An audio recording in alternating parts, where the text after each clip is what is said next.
Hey everybody, I'm Aaron and this is Millie.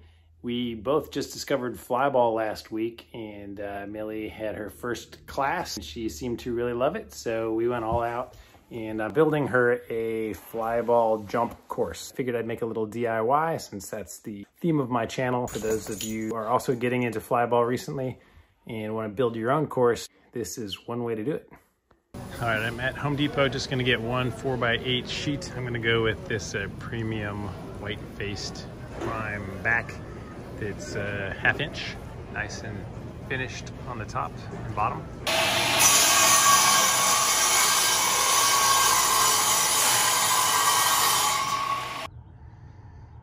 Okay, I'm all set up here for our next step. You have a couple options. You can either make a template out of something thin and small, like even a piece of paper or a thinner piece of poster board or something, but I'm going to do something even easier. Unless you're gonna make more than one set of this, I don't really see a reason to make a separate template, so I'll show you what I'm gonna do.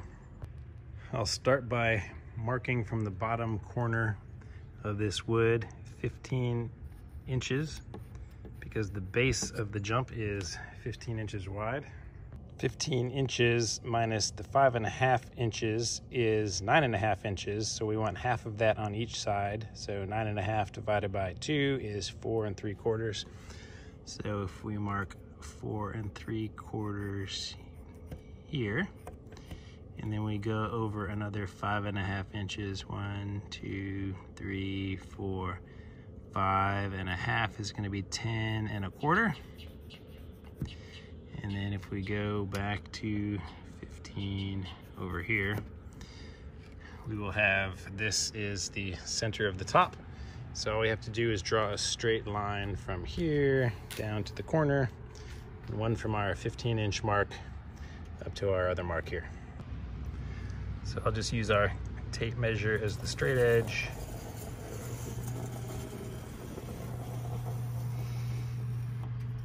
And draw our line down. So that's one edge. Do the same thing from here to this corner. All right, I just drew over that line again a little darker to make it easier to show up on the video. So now your options are, you can either repeat that and just draw them all out and measure them, or you can cut the first one out and lay it on here and trace it for the other one. So I'm gonna go with that method. There are obviously many ways to cut wood, but I'm gonna show you the simplest, just with a jigsaw. We're gonna just trace the line straight off of here, held up by these. Just make sure that your stands are not in the way of where your cut is gonna be, and have somebody grab the other edge when you get to the end so it doesn't fall and hit the ground, or have something soft under it. Before using the saw, make sure you put on a pair of safety glasses, not only for protection of your eyes, but because they make you look awesome. Your first edge, of course, doesn't matter because it is gonna be scrap. So you're just going to line up your saw blade on your line and start cutting.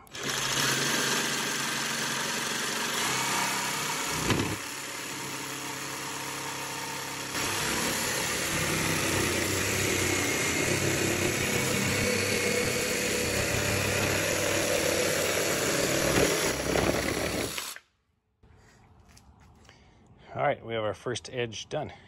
Now I am going to come back at the end with a little belt sander and sand the edge to make it nice and smooth. It'll also help it get out all the imperfections from the swerving that might have happened with your jigsaw. All right, I'm going to cut down this line, and I'm going to use 2 hands so I can grab this thing myself when it falls. Okay, now that I cut this piece off, all you have to do is flip it over and lay it on here, and you have your template.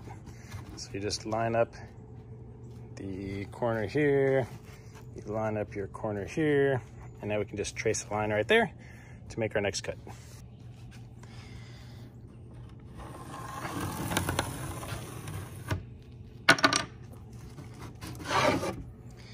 And cut again and continue the process.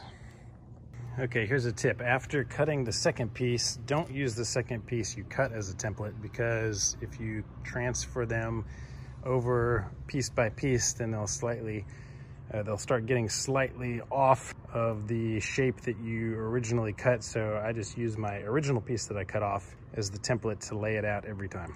Okay, simple, right? So you have 4 pieces. So that's 2 of the jumps for the sides. So now you're gonna take the next third of the original plywood and do the same thing. So you will then have 8 of these.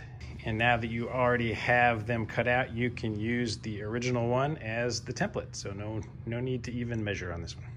Okay, here's one area to learn from my mistakes. What I should have thought of before I started this would be to put all 3 boards next to each other and see which 2 were the closest in length or height, because they're probably not going to cut them exactly the right size. So the first one that I cut was a little shorter than these 2, so I'm gonna have to do a little more work to get them right. But if you start out with 2 of these that are the same height, then it'll be a lot easier.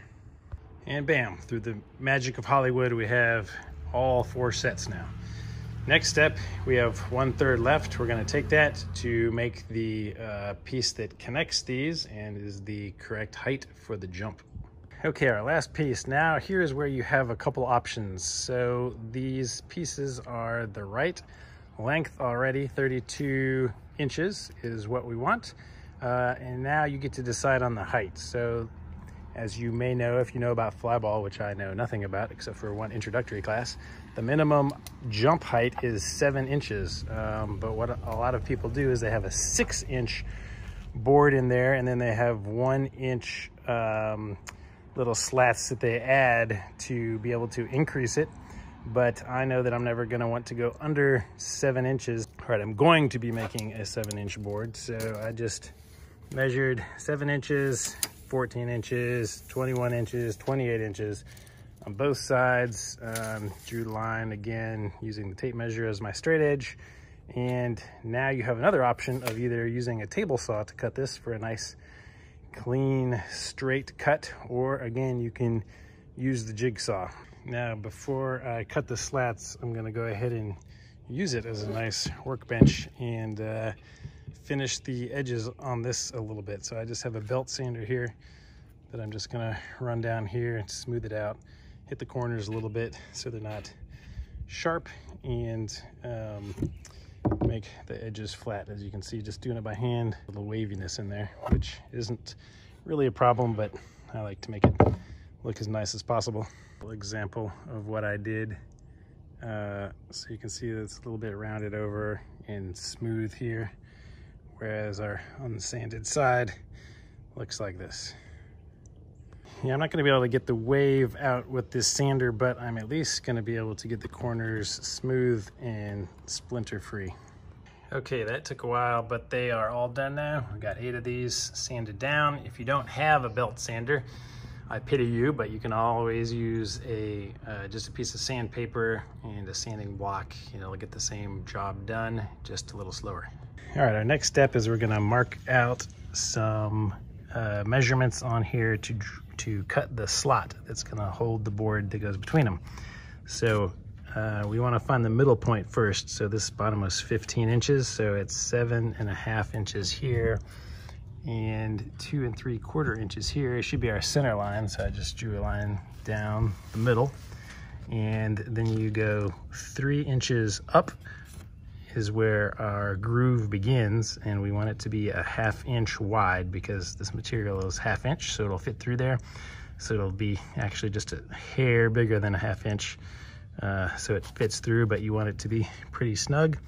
And then I haven't drawn the rest of it yet, but this groove is going to go up 13 inches and stop here. So we're going to cut a 1/2 inch groove right here. So the simple way that I'm going to do this is I'm going to take a 1/2 inch drill bit and I'm going to drill a hole at the bottom, and I'm going to drill a hole at the top, and then I'm going to use the jigsaw to cut the sides down. Like so. Now we have access to get the blade from our jigsaw in there, and I'll draw the rest of the outlines. I'll know where to trace. I just drew a line from the very outside edge of the hole to the very outside edge of the hole up here. And there is our slot. So you can use the blade to clean up the corner of this to make it square and not rounded. And we're done with this. Just checking out the progress, getting ready for this. Okay, so to test this, we can use some of the scrap pieces that we cut off and fit them in here. Make sure they fit. And yeah, this has plenty of space. I might want to even try to get it a little tighter on the next one.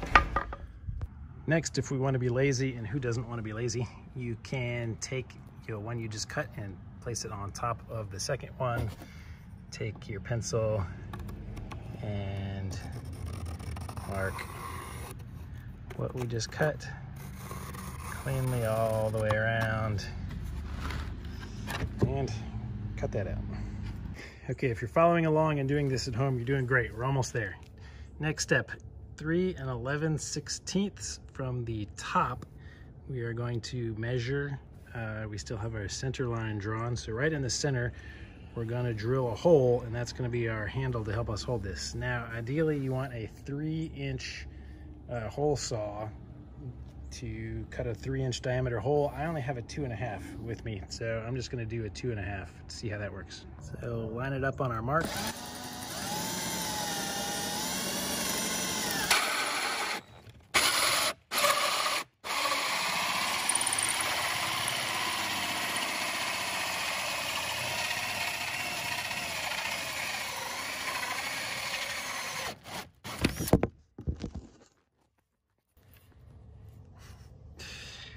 And we have a hole.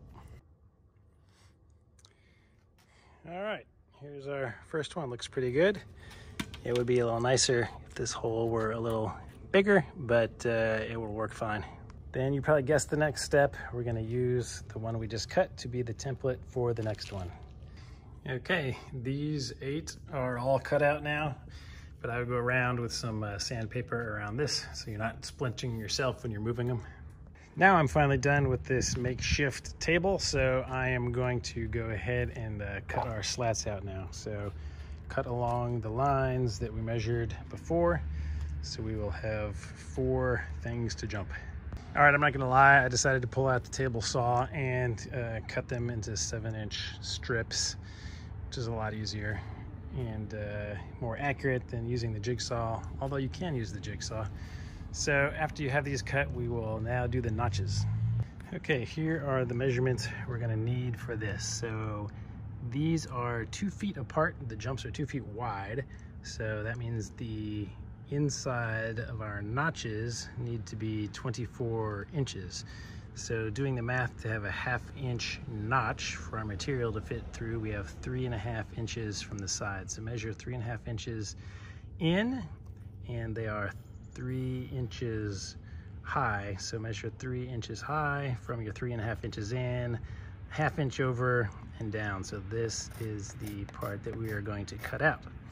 And just do the exact same thing on this side. And to cut it, we're gonna do the same we did for the notches on the uprights. We're going to, right up here, take our 1/2-inch drill bit, and drill a hole here, and then use our jigsaw to cut out the rest. So first the hole, and then the slot. Now the moment we've all been waiting for. You take your 2 sides, you put your middle piece in, and they should fit, and they do. So we got a 7-inch jump with a 2-foot clearance. I had some 220 sandpaper, just rubbing them around here. Really did a good job of cleaning those out and making them smoother to carry. All right, here's the 4 jumps. Let's let her practice. Jump.